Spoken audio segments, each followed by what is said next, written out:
Sama kita mengucapkan syukur kepada Allah Subhanahu Wa Taala kerana dalam ramai-ramai manusia Allah Subhanahu Wa Taala memilih kita untuk datang ke rumahnya, iaitu ke rumah Allah, surau kita ini, dan kita dipilih oleh Allah Subhanahu Wa Taala sebagaimana firman Allah, fa'alul lima yurid.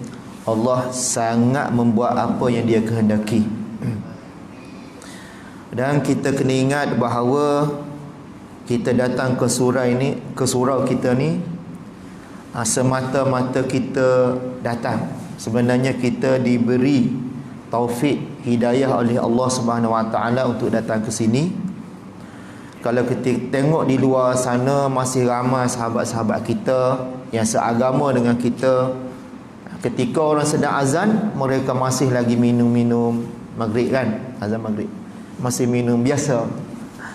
Apatah lagi di pasar-pasar malam, mereka buat tak tahu, sebab mereka tidak dipilih oleh Allah Subhanahu Wa Taala untuk sama-sama dengan kita. Boleh jadi mereka mencari nafkah kehidupan. Ada yang sembahyang, ada yang tak sembahyang dan sebagainya. Bahkan kita dipilih oleh Allah, kena banyak-banyak bersyukur pada Allah Subhanahu Wa Taala. Dan yang keduanya, kita kena bersyukur pada Allah juga sebab kita dipilih oleh Allah untuk mendalami ilmu. Sebab Allah berfirman, yarfa'illahu allazina amanu minkum wallazina utul ilma darajat. Allah mengangkat darjahnya, Allah mengangkat darjah orang-orang beriman di sisinya, di sisi Allah, dan orang-orang yang diberi ilmu dengan beberapa kelebihan, beberapa darajat lagi. Darjat ni pangkat di sisi Allah Subhanahu Wa Taala. Walaupun kita nampak macam selekeh datang ke surau, tapi di sisi Allah dia tidak sama dengan sangkaan manusia. Maka kita diberi pilih seperti ini, maka banyak-banyaklah bersyukur kepada Allah Subhanahu Wa Taala. Jadi insya-Allah pada malam ni kita akan sambung lagi pengajian kita mengenai dengan wuduk. Sebagaimana saya sebut sebelum ni bahawa wuduk ni amalan yang dah biasa kita buat. Kita belajar daripada darjah 1 lagi sampai kepada kita tua. Kita buat wuduk yang samalah. Tapi kalau kita tidak belajar lagi, lebih lagi ilmu, maka gitulah tahap wuduk kita. Sebab itulah Nabi Adam AS diberi lebih oleh Allah Subhanahu Wa Taala ke atas para malaikat dengan ilmu. Allah berfirman, wa'allama Adam al-asma'a kullaha thumma aradahum 'alal malaikah faqala anbi'uni qalu subhanaka la ilma lana illa ma 'allamtana. Jadi Allah Subhanahu Wa Taala mengajar Nabi Adam dengan segala nama. Segala nama. Dia ilmu ni sebenarnya sebutan nama-nama selain daripada perbuatan. Macam doktor, dia jadi doktor sebab apa? Sebab dia ingat nama-nama ubat, dan dia ingat fungsi-fungsi ubat, dan dia tahu macam mana nak merawat. Maka ilmu dia tahu. Kalau bagi kepada kita, nescaya kita tidak boleh buat apa-apa. Sakit sikit kita terus jumpa doktor. Sebab kita tidak ada ilmu perubatan. Jadi Nabi Adam diberi lebih dengan sebab ilmu. Bila ditanya kepada para malaikat, qalu subhanaka la ilma lana illa ma 'allamtana. Mereka berkata, para malaikat berkata kepada Allah, subhanaka la ilma lana, maha suci engkau ya Allah, kami tidak tahu apa-apa, illa ma 'allamtana, melainkan apa yang engkau beritahu kepada kami. Sebenarnya ilmu-ilmu ni, apa yang Allah bagi pada kita, itulah ilmu. Yang kita tak tahu tu bukan ilmu, bukan ilmu kepada kita. Jadi bersyukur malam ni kita boleh mempertingkatkan lagi ilmu berwuduk. Mudah-mudahan dengan kita tahu ilmu ni, kita tidak ditipu oleh syaitan dalam semasa kita melakukan ibadat kepada Allah Subhanahu Wa Taala. Yang mana minggu lepas kita belajar tentang niat wuduk. Seterusnya basuh muka. Dan pada malam ni kita sambung lagi rukun yang ketiga. Rukun yang ketiga, membasuh kedua tangan. Membasuh kedua tangan. Yang mana bila sebut rukun yang ketiga, membasuh dua tangan, kita kata tak apalah, basuh macam biasalah. Daripada ujung ni, ujung tangan ni sampai ke siku. Itu basuh tangan lah tu. Tapi dia ada masalah-masalah lain semasa kita membasuh tangan. Kalau kita tak belajar ataupun kita tak pernah mendengar pelajaran ni, maka kita buat macam biasa. Jadi kita bacalah kita Abi Syuja' Al-Bajuri, Fiqh Mazaiman Asy-Syafi'i. Dia kata wassalisu waslul yadain. Rukun yang ketiga ialah membasuh dua tangan. Membasuh dua tangan. Apa maksud membasuh dua tangan? Dia biasa kalau kita belajar dalam ilmu fiqh, dia ada ta'rif al-lughawiyyin, dia panggil. Ta'rif ahli lughah, ahli bahasa, bahasa Arab. Bahasa Arab ni bahasa yang terbaik di dunia. Bahasa Al-Quran, bahasa ahlul barzah dalam kubur nanti, bahasa ahlul jannah, ahli syurga. Kita semua yang masuk syurga nanti akan bercakap bahasa Arab. Bahasa Melayu kita tinggal, bahasa Jepun yang kita pandai kita tinggal, yang kita bangga-bangga bahasa Inggeris hari ni akan ditinggal juga. Semuanya akan bercakap dalam bahasa Arab. Kelebihan Allah bagi kepada Nabi akhir zaman, kekasihnya Habibullah Nabi Muhammad, maka bahasa Arab ni akan digunakan dalam syurga nanti. Jadi maksud tangan ni di segi ahli bahasa, dia kata min ru'usil asabi' ilal katif. Itu dia sudut ahli bahasa. Bila kita basuh, dia kata basuh tangan, ahli bahasa Arab kata daripada ru'us ni kepala, daripada kepala ataupun hujung jari ni sampai kepada katif. Katif ni bahu. Itu dari sudut ahli bahasa. Dari sudut ahli fuqaha, maksudnya dari sudut alim ulama ahli fiqh, syarak lah maksudnya. Fi babil wudu, dalam bab wudu ni dia kata min ru'usil asabi' ilal mirfaqaini, dari kepada kepala jari ni, ra'sun ni kepala jari, ilal mirfaqaini, kepada dua siku. Itu maksud basuh kedua tangan. Bukan basuh tangan ni tak. Itu bab wudu. Tapi dia kata kalau bab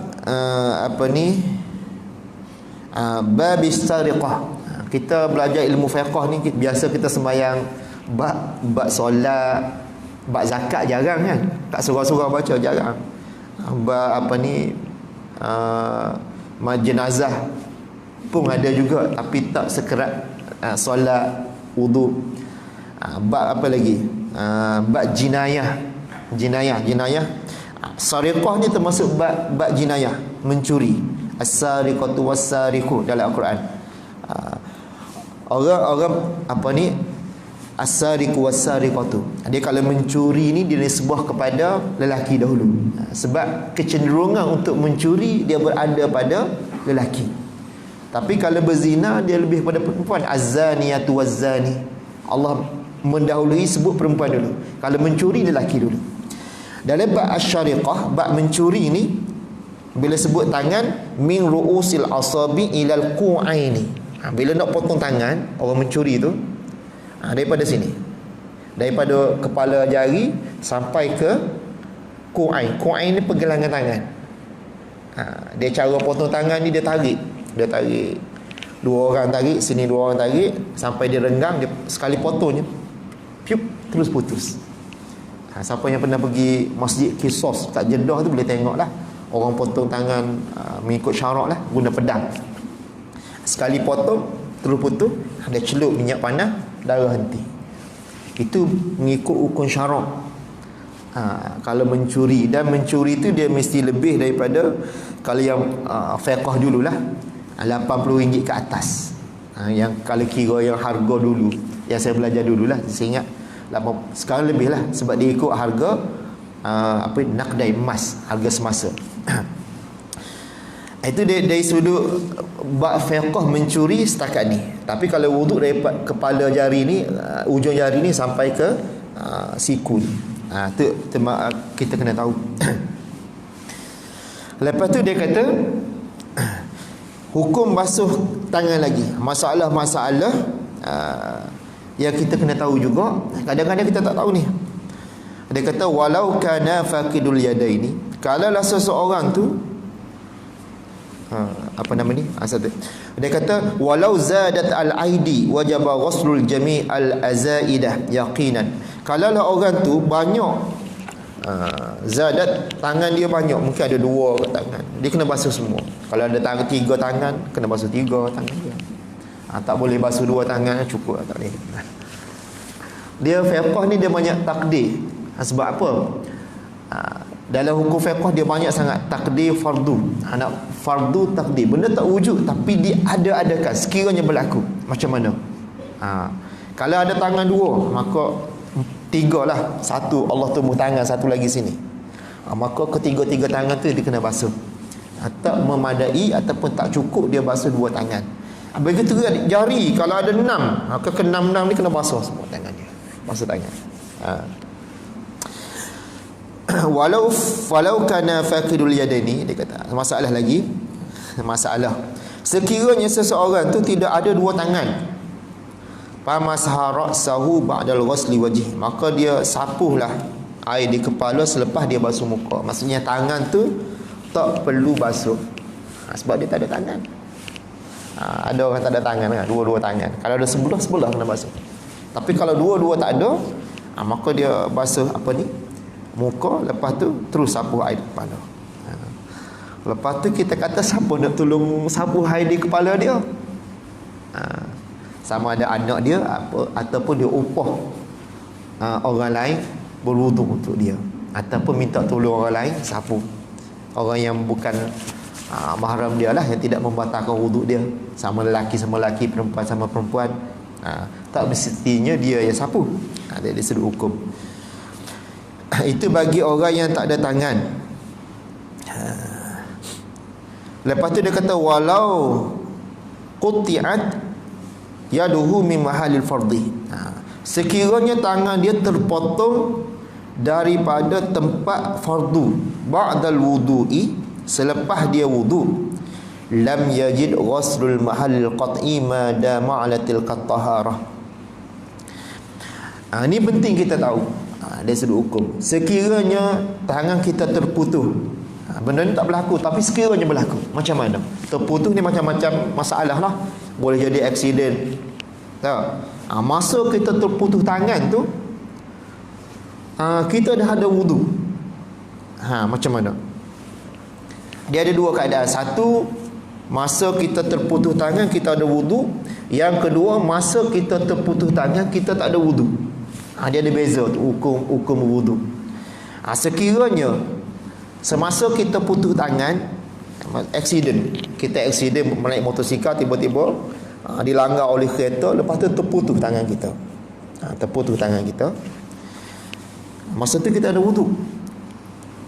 Maka dia kata lam yaji ghusl malqati ma dama 'ala tilka taharah. Bila dia nak ambil wudu kali kedua, maka tak perlu dia basuh tangan ni, tak perlu, sebab dia dah tepat fardu basuh tangan dia dah tak ada dah. Maksudnya putus sini lah, bukan putus sini. Kalau putus sini kena basuh lagi. Kalau putus di tengah lengan ke apa ni, tengah tangan kan, kena basuh lagi tempat yang ada. Bila sembuh lah maksud saya. Jangan teka berdarah tu kena basuh habis. Apabila sembuh, maka kalau masih ada lagi separuh tangan ni, dia kena basuh setakat ni. Tapi kalau dah tak ada tangan, dia putus tu masa dia ada wudu, maka dia tak perlu basuh tangan. Dia basuh niat basuh muka, tersapu air kepala. Tapi kalau ada sebelah, basuh lain sebelah yang ada tu. Tapi kalau tak ada dua-dua belah, tak payah basuh dua-dua belah. Dia macam tu dia suruh hukum. Tapi kalaulah dia masa dia aksiden tu dia tak ada wudu, walaupun tangan dia putus setakat ni, dia kena basuh juga sikit. Basuh juga sikit tempat putus tu, walaupun dah habis tempat wudu. Dia sudut hukum hukum apa ni? Hukum basuh tangan ketika itu. Dia beza. Dia beza. Sama juga yang saya ingat satu masalah dalam kitab Bughatul Tullab. Dia sebut kalau seorang tu apa ni, dia tangan dia panggil apa yang letak buluh ke apa semua, dia luka ke apa semua kan, kena jahit ke. Ketika dia masih wudu, dia luka, tiba-tiba doktor jahit. Lepas tu dia apa ni, dia balut lah kan, ataupun letak apa ni, letak apa ni, plaster besar kan. Dia kaedahnya kita kena masih lagi berwudu selama sekiranya air kena atas plaster dia tu tidak menyakitkan dia kena wudu. Lepas tu dia tayamum. Bila tayamum, dia sembahyang tak perlu ulang. Itu mengikut satu pendapat. Dan satu pendapat, sekiranya dia luka, doktor jahit selepas dia masa tu dia tak ada wudu, maka dia sapu juga, tapi solat dia kena ulang. Dia beza selepas wudu dengan sebelum wudu. Sebab itulah kita ni seelok-eloknya sentiasa ada wudu. Itu yang digalakkan oleh Rasulullah sallallahu alaihi wasallam. Sebab hukum fiqh dia berubah. Kalau kita tak tahu, tayamum lah. Tayamum boleh lah. Solat tu dia ada dua pendapat lah sebenarnya. Pendapat satu kena ulang, satu tak perlu ulang. Jadi biasa kita ikut yang tak payah ulang lah. Sebab biasalah letih dah. Tapi kalau orang betul-betul nak jaga, kalau perlu ulang, maka dia ulang. Itu lebih baik. Lebih ihtiyat, dia panggil lebih ihtiyat dari sudut hukum fiqh. Begitu juga masalah dia kata amma law taqata'amul fardhi ni masa selepas wudu saya dah berkata wajibul ghusl ma'al syauqati baqa maftuhan ba'da qal'iha.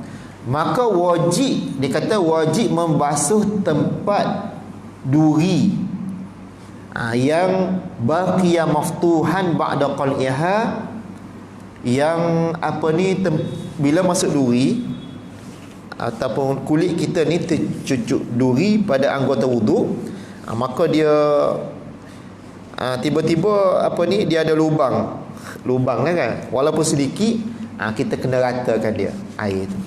Sekiranya dia tidak berdarah lah, tunggu dia berhenti darah, walaupun duri tu kecil. Ni dah ba'da qali'ah, selepas kita cabut duri tu. Tak kira lah duri keman ke, duri apa-apa, kaca ke, bila dia tercucuk kan, kita cabut, dia lubang. Kalau kita lalu air gitu tanpa lubang terkena air, maka dia kira tak rata.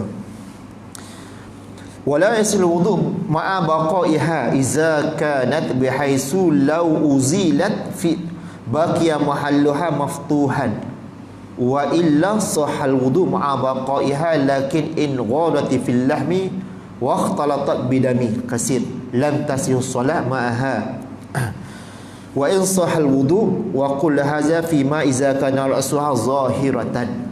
Kalau duri itu masih apa ni, masih terpacak, kita wuduk juga, maka dia ke kulit tu yang ada duri tu masih tak rata. Duri tu dikira menghalang. Sekiranya boleh cabut, kena cabut. Tapi kalau tak boleh cabut juga, kena doktor yang cabut, maka dimaafkan. Tapi kalau kita boleh cabut, kita kena cabut. Kalau tak, dikira tak rata. Dari sudut hukumnya. Lepas tu dia sebut lagi, itu masalah sekiranya ada kepala duri. Kepala duri. Tapi kalau tak ada kepala duri ke kaca ke, kita cabut dah, itu tak apalah. Kita ratakan air, tidak ada masalah. Dia kata yang ketiga, basuh kedua tangan sehingga kepada dua siku. Mirfaqain ini siku. Daripada sini sampai sini siku. Fa illam yakul lahu mirfaqani, sekiranya seseorang itu tidak ada siku, dia tidak ada siku, tangan dia macam kayu, masalah, dia tak ada siku, macam mana kita nak buat?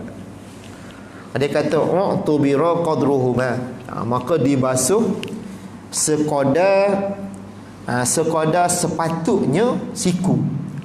Dalam ni dia sebut dia kata 3/4 tangan. Tangan kita daripada sini sampai kepada al-katif, bahu ni kita kira empat bahagian. 1, 2, 3, 4. Maka kita basuh 3/4 daripada sini sampai kalau kita tak ada siku. Kita kata mana ada, semua ada siku. Mana tahu suatu ketika kita dapat cucu yang tak ada siku. Maka kita nak basuh macam mana?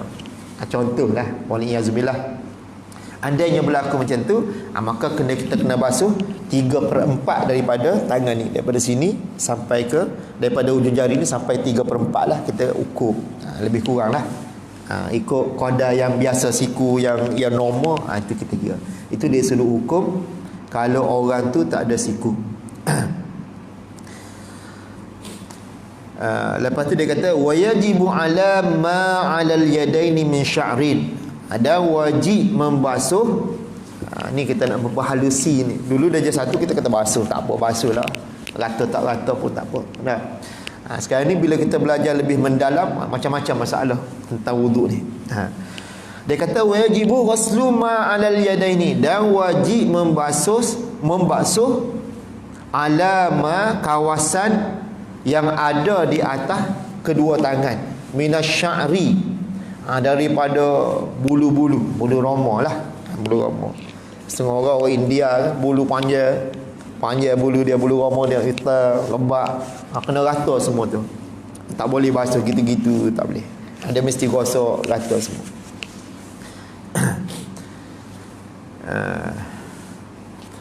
Kalau wajibu ghuslu ala ma yadaini, wajibu izalatu ma 'alaiha min ha'il kal wasakhi mutarakimi. Maksud wajib basuh ni, dia kata wajib juga, dia kata wajib izalatu ma 'alaihima min al ha'il, menghilangkan perkara-perkara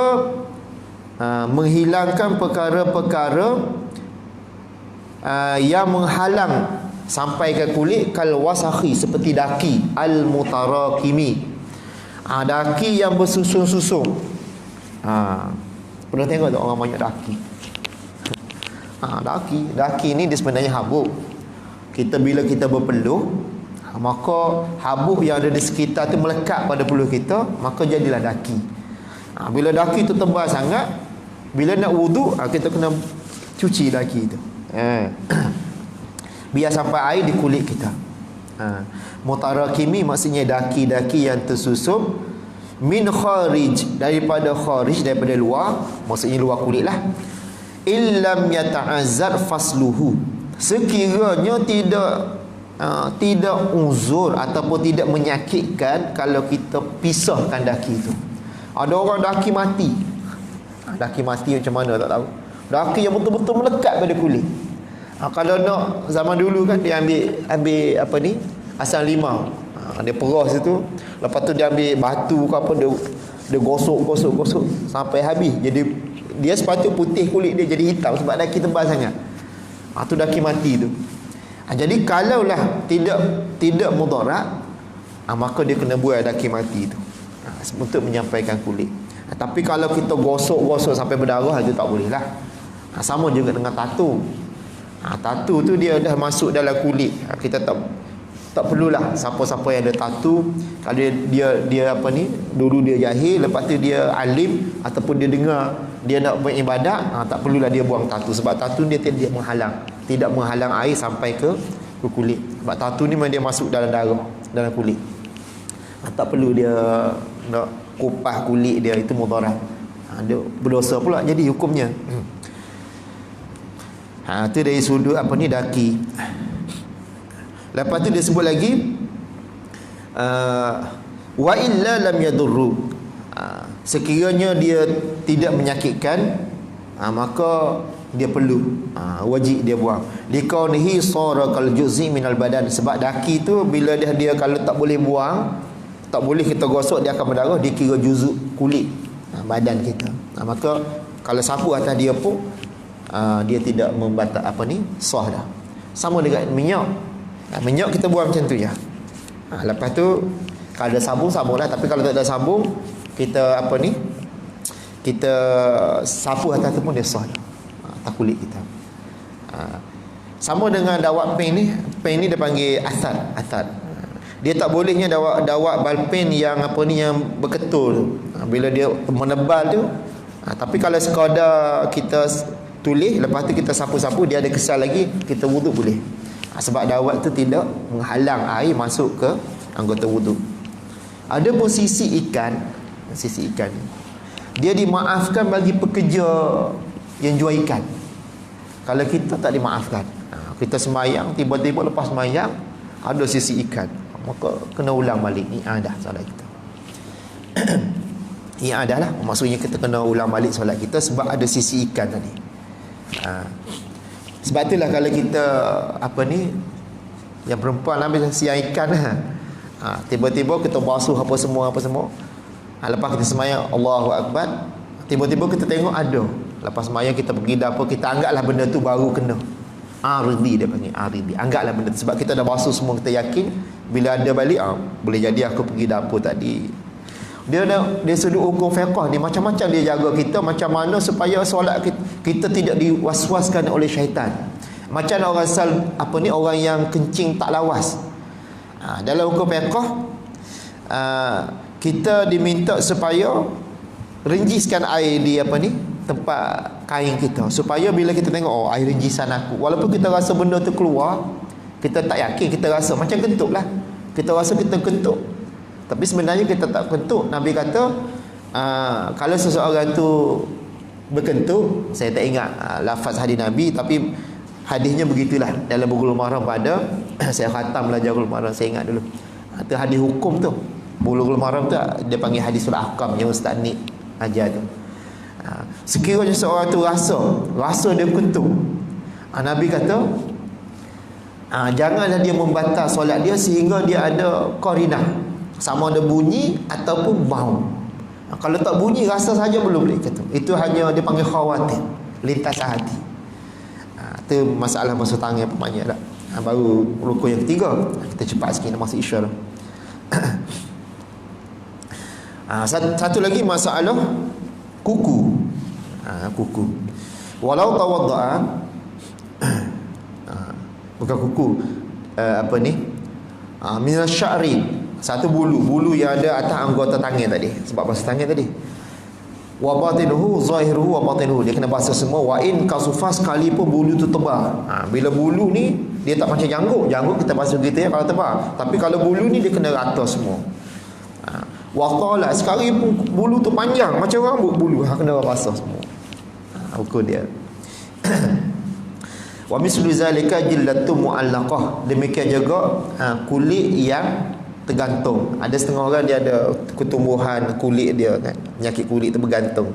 Itu dia kena rata juga, walaupun tumbuh kulit kan. Kalau di muka pun kena sama juga. Kalau di muka kita ada kulit gantung-gantung tu, kita tak pergi buang kat doktor, kena rata. Wasil'ah, sil'ah ni dia kata wahia ghuddatun takhruju bainal lahmi wal jildi, iaitu ketulan yang timbul di antara daging, lahmi daging, wal jildi kulit. Dia berketul-ketul kan, tumbuh atas tangan kita tu, kita kena rata juga, walaupun ketul dia tu memanjang ke apa semua kena rata. Tak boleh kita basuh macam tu je tiba-tiba tak rata. Dia wuduk ni dia hukum dia zanniyah. Kalau kita belajar usul fiqh, maksudnya bila kita gosok apa semua tu, kita anggap semua dah rata. Jangan kita fikir kat hidung tadi tak rata. Nanti syaitan pun masuk, terus syaitan masuk. Dia akan was-waskan kita. Kita gosok sini, lepas tu dekat telinga tadi tak rata, gosok pula. Tak habis-habis ditipu oleh syaitan. Bila kita gosok, kita zon, bukan yakini, kita zon dia dah rata, maka ratalah hukumnya. Dia begitu. Ajaran-ajaran itu supaya kita tidak diwaswaskan oleh syaitan. Lepas tu apa lagi hukum? Dia kata walau tawadda'a summa tabayyana al-ma' lam yusid zafrahu. Sekiranya seseorang tu dia berwuduk, tiba-tiba nyatalah air tidak rata pada kuku dia, tidak kena kuku, tidak kena kuku, faqallamahu, maka dia pun potong kuku yang dia tak kena tu, sebab air tak ada, dia basuh-basuh tak rata, dia potong kuku. maka tak memadai, dia kena ulang balik. Dan kena ikut tertib semula. Contoh basuh muka, kuku, lepas tu dia sapu air di kepala, basuh kaki. Tiba-tiba kuku tak rata, maka dia kena ratakan kuku air tu, lepas tu sapu ulang balik, sapu kepala, basuh kaki. Sebab tertib. Tertib wuduk macam tu. Rukun dia, rukun wuduk tertib. Kecuali ada kecuali sini.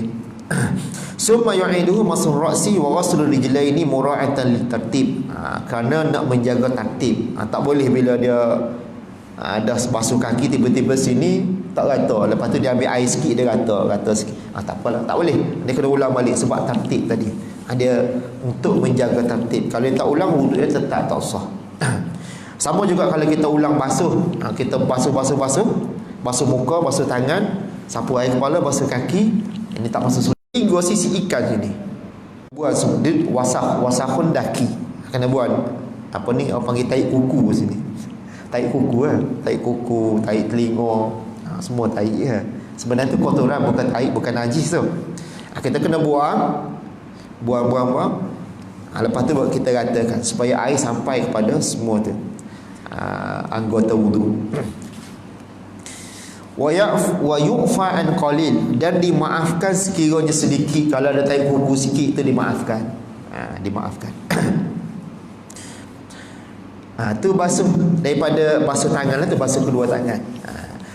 Jadi kalau orang tak ada siku tadi, dia kena takdirlah setakat mana siku. Dan dia sebut sini, dia kata wajibu izalatu ma tahta min wasaqi yamna'ul wusul ma ilahi. Itu rukun yang ketiga. Dan yang keempatnya ialah mashu ba'dir ra'si, iaitu membasuh setengah daripada kepala. Dia dalam matan ni dia sebut setengah kepala. Setengah kepala ni bukan mazhab Syafi'i sebenarnya. Kalau ikut mazhab Syafi'i, dia kata wa in qalla, walaupun sedikit. Basuh kepala walaupun sedikit. Maksud basuh kepala di sini dia kata au masaha ba'dha sya'ri fi haddir ra'si. Bukan kita ambil air, lepas tu kita gosok sampai air sampai di kulit kepala. Bukan maksud dia macam tu. Maksudnya kita basuh sedikit daripada rambut yang ada di atas hak kepala. Rambut yang ada di hak kepala. Hak kepala macam minggu lepas saya sebut, hak kepala ni bermula daripada lebih kurang kita punya satu jari ni, daripada kening sampai sini dah. Tapi kalaulah kita basuh rambut di kening ke, tak sah.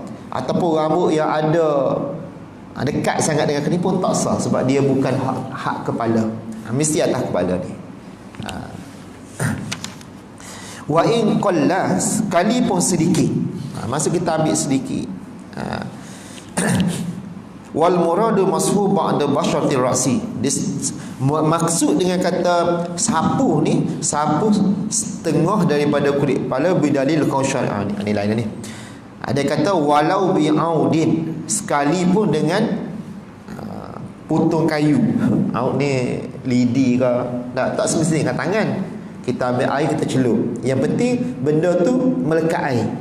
Jangan pula dengan dengan bapen ni tak melekat air. Bila kita celup dalam air, dia tak basah. Jadi kita ambil kayu yang melekat air. Kalau sudu pun tak boleh, tak melekat air. Air kita sapu macam ni, dah cukup. Ini adalah fiqh mazhab Imam Asy-Syafi'i. Kalau mazhab Hanafi dia lain. Dia basuh seluruh kepala dia. Dia basuh tangan, dia sapu seluruh kepala. Satu, dua. Dulu saya belajar fiqh, dia panggil fiqhul maqarin. 4 mazhab saya belajar. Tapi saya fokus kepada Asy-Syafi'i. Sebab apa? Sebab kita bermazhab Syafi'i di Malaysia. Jadi walaupun sedikit pun tak apa. Kita ambil air, kita setuh macam tu. Boleh. Tidak ada masalah. Min zakarin au unsa au khunsa, sama ada lelaki, perempuan ataupun khunsa. Khunsa ni dia ada 2 alat kemaluan. Lelaki pun dia ada, faraj pun dia ada, zakar pun ada. Wala tata'ayyadul yadu lil masjid, dan tidak tertentu dengan tangan untuk kita sapu di atas kepala tu. Bal yajuzu bi khirqatin, bahkan harus kita guna kita nak basah rambut kita tu ataupun kepala kita yang botak, bi khirqatin, dengan perca kain. Kita ambil perca kain, kita sapu. Wa ghairiha, dan selainnya, ka'audin, seperti ranting kayu. Aud, ranting kayu. Kita ambil, kita celup. Ini malas sangat. Kita kata malas. Sebenarnya kadang-kadang kita sejuk, negara kita tak sejuk. Kalau kita duduk di negara-negara yang sejuk, nak bergerak pun malas. Tangan ni berbungkus. Ambil air sembahyang sikit, sapu bawah baju. Nak sapu kat kepala, nak buka tangan sejuk, ambil ranting kayu. Boleh buat. Sebab tu apa yang berlaku ni, apa yang dia sebut ni ada sebab-sebab. Bukan kata dia sebut kita sengaja ataupun nak buat masalah. Sebenarnya ada masalah yang berlaku. Ada kata au mashu ba'di sya'ri walau sya'ratan wahidah. Dan basuh rukun yang ke sapu air ni yang ke berapa? Yang keempat ni, walaupun kita sapu satu urat rambut pun dah sah. Mengikut mazhab Imam Asy-Syafi'i yang kita amalkan di Malaysia dan di negara-negara Asia Tenggara. Au ba'diha, ataupun separuh rambut. Kita ada rambut panjang ni, kita basuh sikit je, separuh rambut. Benda tu tak benar sabah, tapi boleh berlaku. Au mas'a sya'ri rasihi summa halaqah. Apa masalah sekiranya dia ambil air sembahyang, ketika tu dia nak cukur rambut. Dia ambil air sembahyang, basuh muka, basuh tangan, sapuh di kepala. Kemudian belum habis lagi nak wudu, dia cukur kepala dia. Adakah yang dia sapu tadi tu sah? Dia kata hukum dia lam yajib i'adatul mashi, maka tak wajib dia sapu atas kepala botak dia tak perlu. Walaupun dia tak siap lagi wudu, dia dah sapu dah, dia cukur kepala dia, botak, rambut tu dah hilang lah. Lepas tu dia sambung nanti basuh kaki. Habiskan rukun yang keempat, rukun yang kelima basuh kaki, yang kena tertib. Maka boleh. Yang dia sapu tadi tu walaupun rambut dia hilang, dikira sah wudu dia. Banyak masalah sapu air di kepala ni. Dia kata ni yang keempat.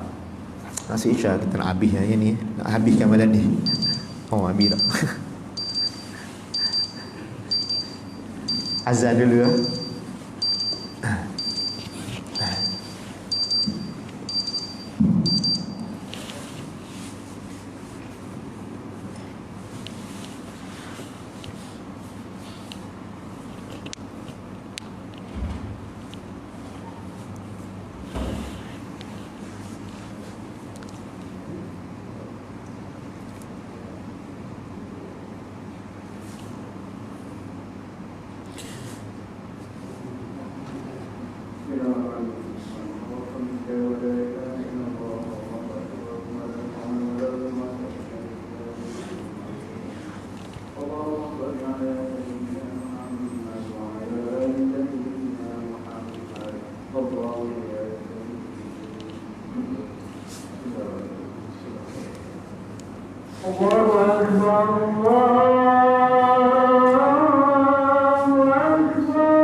Muhammadar Rasulullah.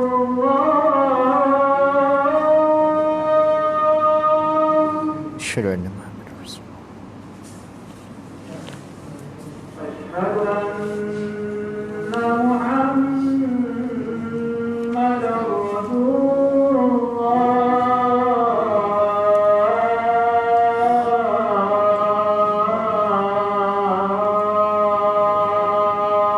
Asyhadu anna Muhammadar Rasulullah. Asyhadu anna Muhammadar Rasulullah.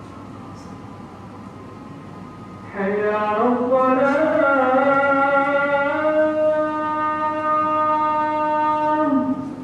La haula wala quwwata illa billah.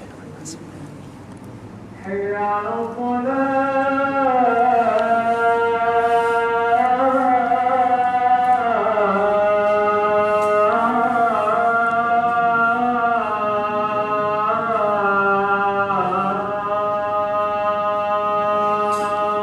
La haula wala quwwata illa billah. Hayya 'alal falah.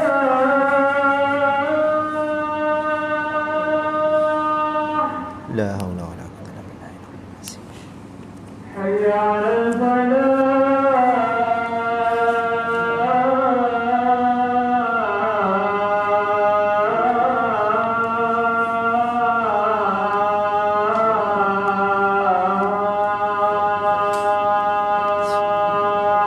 La haula wala quwwata illa billah. Allahu Akbar,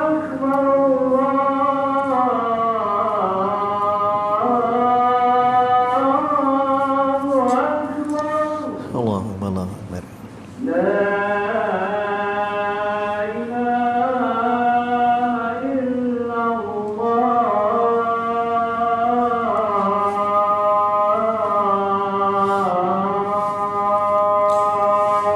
La ilaha illallah. La ilaha illallah.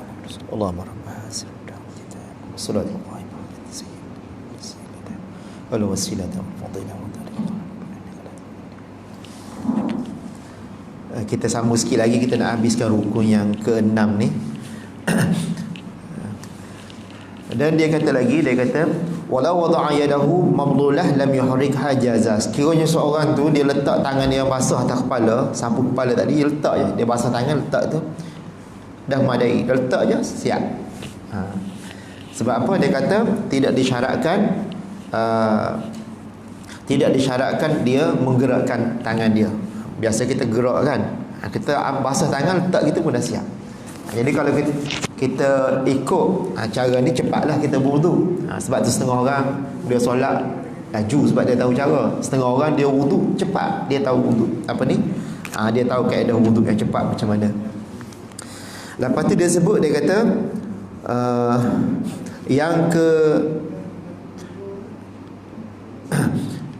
yang kelima, rukun yang kelima ghuslul rijlain, basuh kaki. Yang basuh kaki ni ma'al ka'bain ni, basuh kaki berserta dengan buku lali, ka'bain buku lali. Illam yakun mutawaddi'un labisanil khaffaini. Dia kata apa hukum sekiranya orang tu tak ada buku lali? Ada orang tak ada buku lali, maka sama dengan orang yang tak ada siku tadi. Ada buku lali semua kan. Ada orang dia tak ada buku lali, dia kaki dia memang tak ada buku lali, maka dia tetap kena basuh lebih sikit atas daripada buku lali. Dia takdirkan ada buku lali, dia basuh atas sikit. Sama makan tangan tadilah, orang yang tak ada siku, tangan dia betul macam robot macam ni. Maka dia kena basuh 3/4 tangan dia. Kalau tak ada buku lali pun sama, dia kena takdirkan macam mana nak basuh, setakat mana yang ada buku lali. Tengok ukur buku lali orang lain, tak ukur agak-agak lah, dia kena basuh setakat tu. Mana tahu ke orang tak ada buku lali tanya kita macam mana, saya tak kena basuh kaki ke sebab tak ada buku lali. Kita yang tahu ni kena bagi tahu kat dia. Tu dia kata wa illam yaku, sama dengan tangan tadi juga. Dan dia masalah basuh kaki ni satu masalah yang sangat penting yang kita kena ingat. Masa kita basuh kaki, kadang-kadang kaki kita kotor. Saya tak baca lah, satu terjemah je. Kadang-kadang kaki kita ni kotor. Mungkin boleh jadi dia walaupun ada najis di badan kita, masa kita wudu, kita basuh tangan, tapi kaki kita terpijak tai ayam contoh. Boleh maksudnya kalau kita tak basuh pun kita dia sah untuk kita. Tapi masa basuh kaki tu, kita basuh Kita tak ingat kita sedang wuduk, kita basuh gitu je. Sebab kita nampak tai ayam, kita basuh tai ayam. Lepas tu sudah macam tu, maka tak sah wuduk kita. Sebab tu kita seelok-eloknya kalau ada najis, kita cuci najis dulu supaya wuduk kita jadi sah. Kalau kita nak basuh sekali dengan wuduk tu, kalau kita tak ingat kita sedang wuduk, kita basuh tai ayam ataupun apa-apa tai lah, tai cicak yang melekat di kaki tu, kita basuh, kita lupa kita sedang wuduk, maka wuduk kita tidak sah. Berbeza kalau kita wuduk, kita lupa, kita basuh kaki. Kita sedang wuduk, kita basuh kaki, tapi tidak niat basuh najis cicak tu, maka sah wuduk kita. Sebab apa? Sebab ada najis itulah yang melarikan niat wuduk kita. Itu beza. Itu dari sudut hukum kena jagalah. Dan seterusnya tertib. Rukun yang keenam tertib, iaitu mengikut urutan. Yang mana tertib ni adalah satu daripada amalan Nabi tentang wuduk, yang kedua daripada ayat Al-Quran sendiri, iza qumtum ila solah faghsilu wujuhakum, lepas tu basuh muka, basuh tangan, sapu air di kepala, basuh kaki, dalam Al-Quran sendiri. Maka ahli-ahli fiqh, ulama-ulama fiqh menjadikan tertib ni adalah salah satu rukun wuduk. Ada pun mandi wajib, dia tak ada tertib.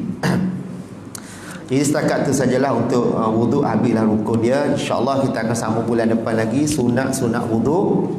Mudah-mudahan apa yang kita belajar sedikit sebanyak malam ni menambahkan ilmu pengetahuan kita, dan kita dapat beramalkan dalam hidup kita, insyaAllah. Jadi setakat itu sahaja. A'udzubillahi minasyaitanirrajim. Bismillahirrahmanirrahim. Alhamdulillahirabbil alamin. Wassalatu wassalamu ala asyrafil anbiya'i wal mursalin. Allahumma ya mu'allima Ibrahim 'allimna, ya mufahhima Sulaiman fahimna, fafahamnaha Sulaiman ففهمنا سليمان وسخرنا مع داود الجبال سبحنا والطير وكنا فاعلين يا رب سليمان ويا رب إبراهيم ويا رب موسى وعيسى ويا رب محمد صلى الله عليه وسلم أخرجنا من ظلمات الجهل والنسيان برحمتك يا أرحم الراحمين والحمد لله رب العالمين.